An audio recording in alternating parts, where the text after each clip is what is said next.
हाँ तो नमस्कार प्यारे विद्यार्थियों, स्वागत है आप सभी का एक बार फिर से। और आपकी रीट की तैयारी को और बेहतर और मजबूत बनाने के लिए यह है क्लास नंबर 3 हिंदी शिक्षण विधियों की। बिल्कुल दोस्तों, हिंदी शिक्षण विधियों की क्लास नंबर 3 है। इसमें अपन कुछ और महत्वपूर्ण प्रश्नों को हल करेंगे। तो बिल्कुल बिना किसी देरी के शुरू करते हैं आज की क्लास। और अगर आप चैनल पर नए और चैनल सब्सक्राइब नहीं किया है तो चैनल को सब्सक्राइब करो और वीडियो को आपके दोस्तों तक शेयर करो। बिल्कुल। और आज का आपका पहला प्रश्न आपसे पूछ रहा है कि भाषा अर्जन और भाषा अधिगम में क्या अंतर होता है। यानी कि भाषा को अर्जित करना और भाषा को सीखना, इसमें अंतर क्या है ये आपको बताना है। तो बताओ। सहज एवं स्वाभाविक रूप से परिवेश के माध्यम से भाषा अर्जित की जाती है, जबकि भाषा अधिगम प्रयासपूर्ण होता है। बिल्कुल एकदम सही बात बोल रहा है। भाषा अर्जन में अर्थ भी समाज से स्वतः ही प्राप्त होते हैं, जबकि भाषा अधिगम में कई बार अर्थ सीखने पड़ते हैं। ये भी सही बोल रहा है। भाषा अर्जन में मुख्यतः सुनना बोलना कौशल शामिल होते हैं, जबकि भाषा अधिगम में अनेक बार सुनना बोलना पढ़ना लिखना चारों कौशल सीखने पड़ते हैं। ये बात भी बिल्कुल सत्य है। तो आपसे पूछा था कि भाषा अर्जन और अधिगम में क्या अंतर होता है, तो जो उपयुक्त सभी अंतर है ना, ये सभी के सभी अंतर अर्जन और अधिगम में होते हैं। बिल्कुल। तो हमारा सही उत्तर क्या हो जाएगा? Option D. आपके पहले प्रश्न का सही उत्तर हो जाएगा ऑप्शन डी। ये सभी के सभी अंतर भाषा अर्जित करने में और भाषा सीखने में होते हैं। बिल्कुल दोस्तों, अच्छे से लेकर आप अगला प्रश्न देखो। और अगला प्रश्न आपसे पूछ रहा है कि सतत मूल्यांकन का एक निहितार्थ है। यानी कि जो सतत मूल्यांकन है ना, इसका अर्थ क्या है ये आप बताओ। बच्चों के भाषा प्रयोग का निरंतर अवलोकन करना, बच्चों के परीक्षा संबंधी भय को समाप्त करना, प्रतिदिन परीक्षाएं लेना, या फिर हर महीने परीक्षाएं लेना। तो देखो, सतत मूल्यांकन का अर्थ मैं आपको बता दूं कि एक निरंतर चलने वाली प्रक्रिया है। यानी कि बच्चों का मूल्यांकन निरंतर चलता रहता है। तो इसमें हमारा जो सही उत्तर हो जाएगा ना, हो जाएगा ऑप्शन ए कि बच्चों के भाषा प्रयोग का निरंतर अवलोकन करना। ये सतत मूल्यांकन का एक अर्थ है। बिल्कुल ऑप्शन ए आपके सेकंड क्वेश्चन का बिल्कुल सही उत्तर होगा। और अगला प्रश्न है आपकी क्वेश्चन नंबर 3, जो आपसे पूछ रहा है कि भाषा में सतत और व्यापक मूल्यांकन का उद्देश्य है। यानी कि जो भाषा है, भाषा में सतत और व्यापक मूल्यांकन का उद्देश्य क्या है ये आप बताओ। केवल बच्चों की कमियों को जानना, केवल यह जानना कि बच्चों ने कितना सीखा, बच्चों को उत्तीर्ण अनुत्तीर्ण की श्रेणी में रखना, या फिर बच्चों द्वारा भाषा सीखने की प्रक्रिया को जानना और समझना। तो देखो, भाषा में सतत और व्यापक मूल्यांकन का जो उद्देश्य होता है ना, वो होता है कि बच्चों के सीखने की प्रक्रिया जानना और समझना, कि बच्चों ने क्या सीखा कैसे सीखा, ये समझना सतत व्यापक मूल्यांकन का उद्देश्य होता है। तो प्रश्न नंबर 3 का सही उत्तर हो जाएगा ऑप्शन डी। बिल्कुल ऑप्शन डी आपके इस प्रश्न का सही उत्तर होगा। अगला प्रश्न है आपकी क्वेश्चन नंबर 4। क्वेश्चन नंबर 4 आपसे कह रहा है कि भाषा शिक्षण की प्रत्यक्ष विधि का प्रारंभ किस देश में हुआ। यानी कि जो भाषा शिक्षण में प्रत्यक्ष विधि है, इस प्रत्यक्ष विधि का प्रारंभ कौन से देश में होता है ये आपसे पूछा है और आपको बताना है। तो बताओ, फ्रांस में हुआ था, अमेरिका में हुआ था, जापान में हुआ था, या फिर स्विट्जरलैंड में हुआ था। तो देखो, जो प्रत्यक्ष विधि है ना, इस प्रत्यक्ष विधि का सर्वप्रथम बार प्रयोग हुआ था आपके फ्रांस में। कहाँ पे? फ्रांस में। तो ऑप्शन ए आपके इस प्रश्न का बिल्कुल परफेक्ट उत्तर हो जाएगा। बिल्कुल दोस्तों, अगला प्रश्न देखो, क्वेश्चन नंबर 5, जो आपसे कह रहा है कि निम्न में से किस शिक्षण विधि में व्याकरण की शिक्षा पृथक नहीं दी जाती है। देखो, यहाँ पर अपने को प्रश्न अच्छे से पढ़ना है। यहाँ पर नहीं ऐड है। बहुत से बच्चे क्या करते हैं, जल्दीबाजी में प्रश्न पढ़ते हैं ना, जब नहीं को तो भूल ही जाते हैं और क्वेश्चन गलत टिक करके आते हैं। तो अपने को तो अच्छे से प्रश्न पढ़ना है और सोच समझकर जवाब देना है। यहाँ पर पूछा है कि व्याकरण की शिक्षा पृथक से नहीं दी जाती, यानी कि नेगेटिव पूछा है। यानी कि वो कौन सी विधि है जिसमें व्याकरण साथ में पढ़ाई जाती है? बताओ। आगमन विधि, निगमन विधि, भाषा संसर्ग विधि, या फिर व्याख्यान विधि। तो देखो, आपके इस प्रश्न का जो सही उत्तर होगा ना, वो होगा आपके ऑप्शन सी, भाषा संसर्ग विधि। क्योंकि भाषा संसर्ग विधि एक ऐसी विधि है जिसमें पाठ के साथ साथ ही आपको व्याकरण का ज्ञान दे दिया जाता है। इसमें व्याकरण अलग से नहीं पढ़ाई जाती। बिल्कुल दोस्तों। नेक्स्ट क्वेश्चन है आपकी क्वेश्चन नंबर 6। क्वेश्चन नंबर 6 आपसे कह रहा है कि मूल्यांकन एक समावेशित धारणा है जो इच्छित परिणामों के गुण, महत्व और प्रभावशालीता का निर्णय लेने के लिए सभी प्रकार के साधनों की ओर संकेत करती है। यह कथन है, यानी कि आपसे पूछा है कि जो उपरोक्त कथन है ना, ये कौन से महाशय ने दिया था ये आपको बताना है। तो बताओ, मुफात ने दिया था, ब्लूम ने, वेस्ले ने, या फिर मार्फी ने। तो देखो, ये जो आपके उपरोक्त कथन है ना, ये दिया था आपके वेस्ले ने। किसने दिया? वेस्ले ने। ऑप्शन सी आपके इस प्रश्न का बिल्कुल सही उत्तर होगा। बिल्कुल। नेक्स्ट क्वेश्चन है आपके, निदानात्मक परीक्षण वह साधन है जो शैक्षिक वैज्ञानिकों के द्वारा छात्रों की कठिनाइयों के कारणों को व्यक्त करने के लिए निर्मित किया गया है। कथन है, यानी कि जो उपरोक्त कथन है ना, ये किस महाशय ने दिया ये आपको बताना है। तो बताओ, कुप्पू स्वामी ने, मुफात ने, सोकम और सिम्पसन ने या फिर ब्लूम ने? तो देखो निदानात्मक परीक्षण के बारे में कहा है कि निदानात्मक परीक्षण विद्यार्थियों की कठिनाइयों के कारणों को जानने के लिए किया जाता है। ये कथन आपकी कहा था सोकम और सिम्पसन ने। बिल्कुल ऑप्शन सी आपके इस प्रश्न का सही उत्तर हो जाएगा। सोकम और सिम्पसन ने निदानात्मक परीक्षण की यह परिभाषा दी थी। बिल्कुल अगला प्रश्न है दोस्तों आपके कि सतत और व्यापक मूल्यांकन के कार्य है, यानी कि जो सीसी है इसके कार्य कौन कौन से होते हैं ये आपको बताने हैं। तो बताओ, अध्यापक को प्रभावकारी नीतियां आयोजित करने में सहायक, शिक्षार्थियों की कमजोरियों आवश्यकताओं का स्तर जानने में सहायक, शिक्षार्थियों की प्रगति की सीमा और मात्रा को आंकने में सहायक, या फिर उपरोक्त सभी। तो देखो सतत और व्यापक मूल्यांकन है ना, ये अध्यापक को प्रभावकारी नीतियां बनाने में सहायता करता है, बिल्कुल सही है। शिक्षार्थियों की शक्तियों और कमजोरियों के स्तर को जानने में सहायता करता है, बिल्कुल ये भी सही है। शिक्षार्थी की प्रगति की सीमा और मात्रा को आंकने में सहायक है, ये भी सही है बिल्कुल। तो जो उपरोक्त तो सभी है ना, ये अपने सतत और व्यापक मूल्यांकन के कार्य है। तो बिल्कुल इस प्रश्न का सही उत्तर हो जाएगा अपने ऑप्शन डी, उपरोक्त सभी जो कार्य है ये सतत और व्यापक मूल्यांकन के। बिल्कुल अगला प्रश्न है आपके क्वेश्चन नंबर 9, और ये कह रहा है कि परियोजना विधि के संदर्भ में उक्त विचार है कि प्रोजेक्ट यथार्थ जीवन का एक अंग है जो विद्यालय में प्रदान किया जाता है। यह कथन किसका है ये आपको बताना है, यानी कि परियोजना विधि है ना उसके बारे में ये परिभाषा किसने दी थी? बताओ, जे स्टोनेंसन ने, बेलर्ड ने, किलपैट्रिक ने, या फिर वर्टन ने? तो देखो परियोजना के बारे में जो उक्त परिभाषा दी ये आपके दी थी बेलर्ड ने। किसने दी? बेलर्ड ने। बिल्कुल ऑप्शन बी आपके इस प्रश्न का परफेक्ट उत्तर हो जाएगा। अगला प्रश्न है दोस्तों अपने की अनुसंधान विधि का जनक माना जाता है। दोस्तों ऐसे प्रश्न काफी सारे आपको देखने के मिलेंगे, तो आपको हर विधि का जनक मालूम होना चाहिए। और यहाँ पे अपन से पूछा है कि जो अनुसंधान विधि है ना इसका जनक कौन है ये आपको बताना है। बताओ, H.E. आर्मस्ट्रॉन्ग, स्टोनेंसन, किलपैट्रिक, या फिर हर्बर्ट स्पेंसर? तो देखो जो अनुसंधान विधि है ना इसे ह्यूरिस्टिक विधि और खोज विधि के नाम से भी जाना जाता है, और जिसके जनक माने जाते हैं अपने H.E. आर्मस्ट्रॉन्ग। कौन माने जाते हैं? H.E. आर्मस्ट्रॉन्ग। बिल्कुल आपके इस प्रश्न का सही उत्तर हो जाएगा ऑप्शन ए।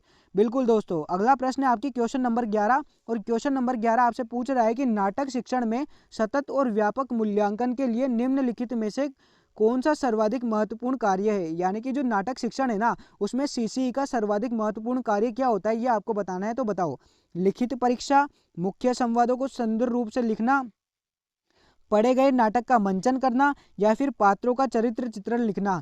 तो देखो नाटक शिक्षण में सर्वाधिक जो महत्वपूर्ण कार्य होता है ना सीसी का वो होता है पढ़े गए नाटक का मंचन करना। बिल्कुल ऑप्शन सी आपके इस प्रश्न का सही उत्तर होगा, पढ़े गए नाटक का मंचन करना। बिल्कुल अगला प्रश्न है दोस्तों आपके कि भाषा का अस्तित्व और विकास समाज के बाहर नहीं हो सकता, यह कथन किसका है? यानी कि जो भाषा का अस्तित्व और विकास समाज के बाहर संभव नहीं है ये कथन किसने कहा था, ये परिभाषा किसने दी ये आपको बताना है। बताओ, चोम्स्की ने, ओरिरोरिन ने, या फिर वाइगोत्स्की, या जीन पियाजी ने?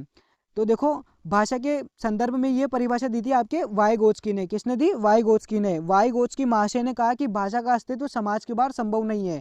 तो आपके इस प्रश्न का सही उत्तर हो जाएगा ऑप्शन सी। बिल्कुल दोस्तों अगला प्रश्न है आपके कि भाषा की पाठ्य पुस्तक के लिए पाठों का चुनाव करते समय क्या सर्वाधिक महत्वपूर्ण है? यानी कि मान लो जब आप भाषा की कोई पाठ्य पुस्तक तैयार कर रहे हो तो आप कौन से पाठों को चुनोगे या कौन से पाठों को आप पाठ्य पुस्तक में जगह दोगे आपसे पूछा है। तो बताओ, पाठों की संख्या को महत्व दोगे, प्रसिद्ध लेखक की रचना को महत्व दोगे, या फिर ऐसे पाठों को जोड़ोगे जो बच्चों की संवेदना लोक के साथी बन सके, या ऐसे पाठों को जो अलंकारिक भाषा के रूप से युक्त हो? तो देखो भाषा की पाठ्य पुस्तक के लिए जो पाठों का चुनाव करेंगे ना तब सर्वाधिक महत्व देंगे हम कि ऐसे पाठों का चयन करें जो बच्चों की संवेदना लोक के साथी बन सके। बिल्कुल दोस्तों जो बच्चों के संवेदना लोक के साथी बन सके उन पाठों को अपन पाठ्य पुस्तक में रखेंगे। तो ऑप्शन सी आपके इस प्रश्न का सही उत्तर हो जाएगा। अगला प्रश्न है आपके क्वेश्चन नंबर 14, और क्वेश्चन नंबर 14 आपसे कह रहा है कि भाषा के सतत और व्यापक मूल्यांकन का उद्देश्य है।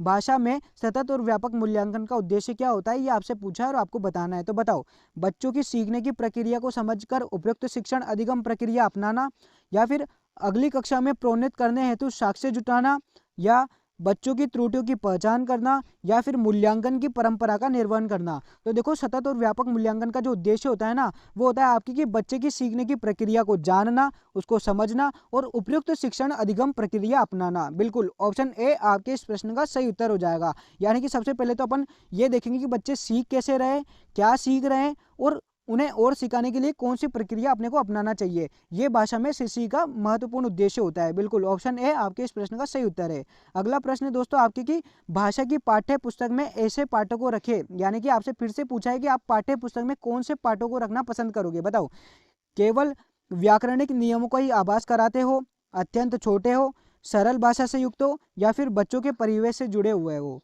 तो देखो, भाषा की पाठ्य पुस्तक में अपन ऐसे पाठ रखेंगे जो बच्चों के परिवेश से जुड़े होंगे।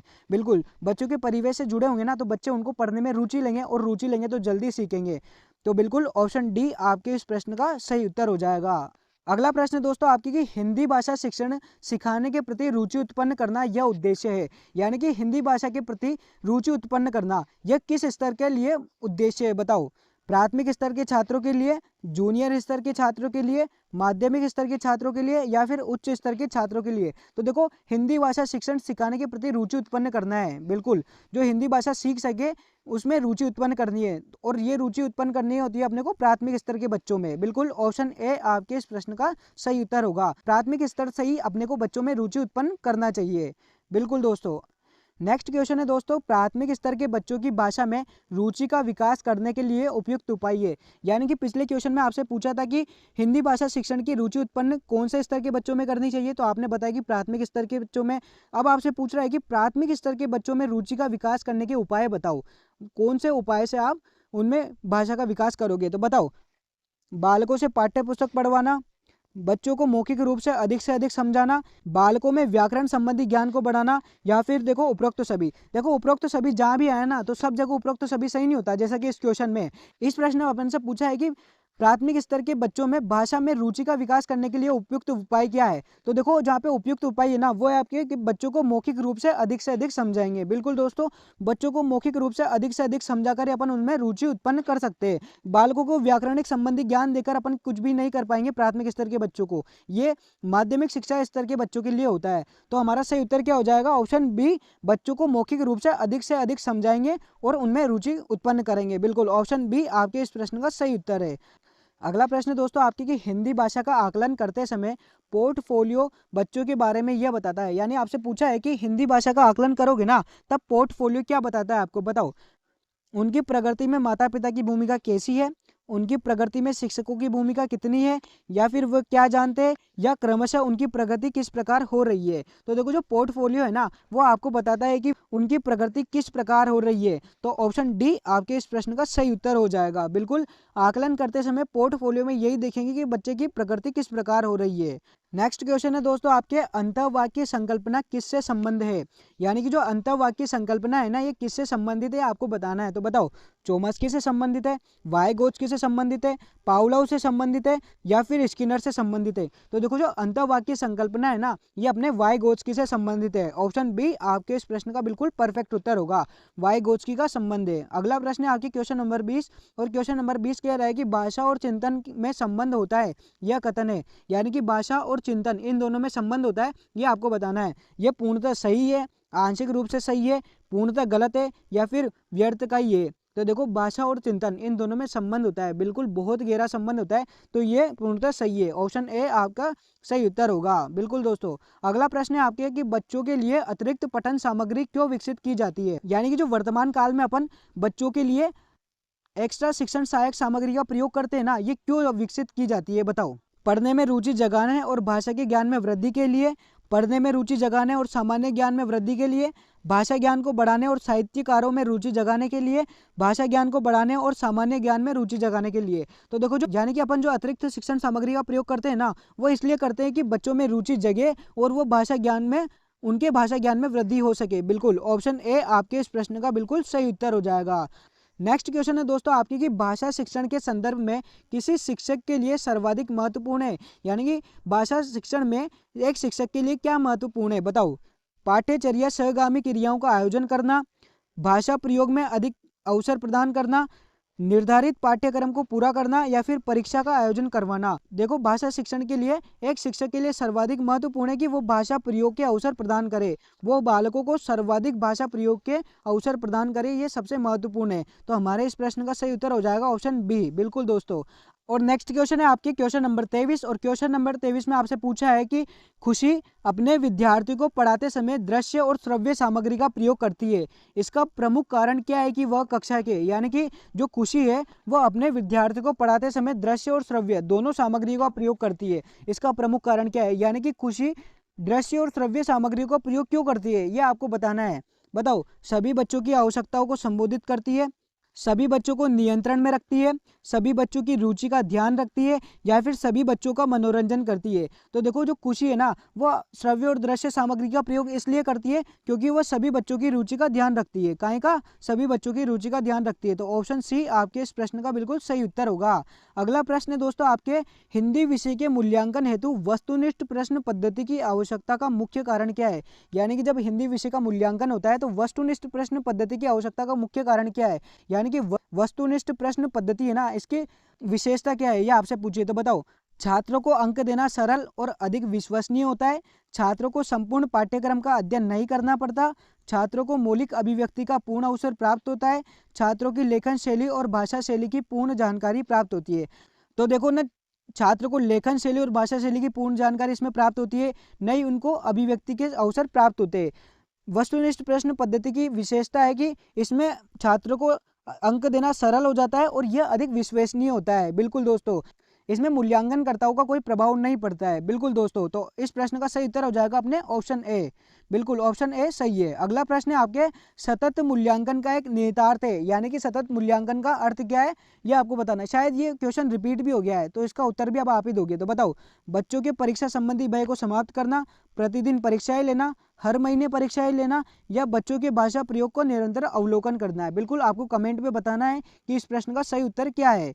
नेक्स्ट क्वेश्चन है दोस्तों आपके कि ईश्वर को ईश्वर कहना किस प्रकार का उच्चारण दोष का उदाहरण है। यानी कि कोई बालक है वह ईश्वर को ईश्वर कहता है या पढ़ता है, तो बताओ उसमें उच्चारण का कौन सा दोष है, स्वर आगम का, स्वर भक्ति का, स्वर लोप का, या फिर उनमें से कोई नहीं। तो देखो, तो इसमें जो दोष है ना वो है आपके स्वर लोप का। बिल्कुल स्वर लोप का दोष होगा यहाँ पर, और जो सही उत्तर हो जाएगा अपने ऑप्शन सी। नेक्स्ट क्वेश्चन है दोस्तों आपकी कि शिक्षण पद्धति वह तरीका है जिसके द्वारा इस पठन सामग्री को व्यवस्थित करके निष्कर्षों को प्राप्त करते हैं। कथन है, यानी कि ये जो कथन है ना, ये किसने दिया था, ये आपको बताना है। तो बताओ। वेस्ले ने, जॉन ड्यूवी ने, बाइनिंग और बाइनिंग ने, या फिर मॉरिसन ने। तो देखो, जो शिक्षण पद्धति वह तरीका है जिसके द्वारा पठन सामग्री को व्यवस्थित करके निष्कर्षों को प्राप्त करते हैं।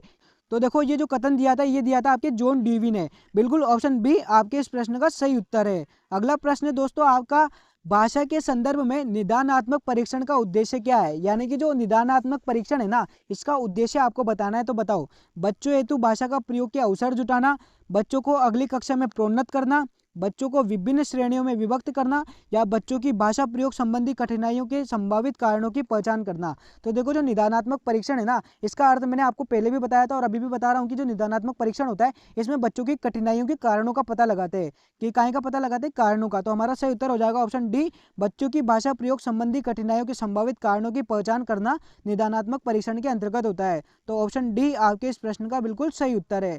नेक्स्ट क्वेश्चन है दोस्तों आपके, आप अपनी कक्षा के बच्चों को मौखिक अभिव्यक्ति के अवसर देने के लिए अनेक क्रियाकलाप करती है।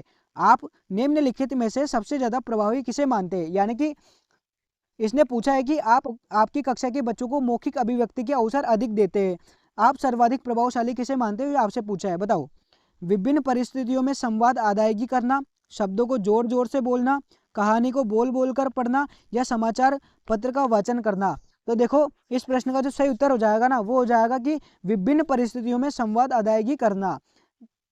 ऑप्शन ए आपके इस प्रश्न का बिल्कुल सही उत्तर होगा। बिल्कुल। और आज की क्लास का आपका अंतिम क्वेश्चन है क्वेश्चन नंबर 30, जो आपसे कह रहा है कि भाषा की पाठ्य पुस्तक में ऐसे पाठ रखे जाए। यानी कि भाषा की पाठ्य पुस्तक में आप कौन से पाठों को रखना पसंद करोगे। बताओ।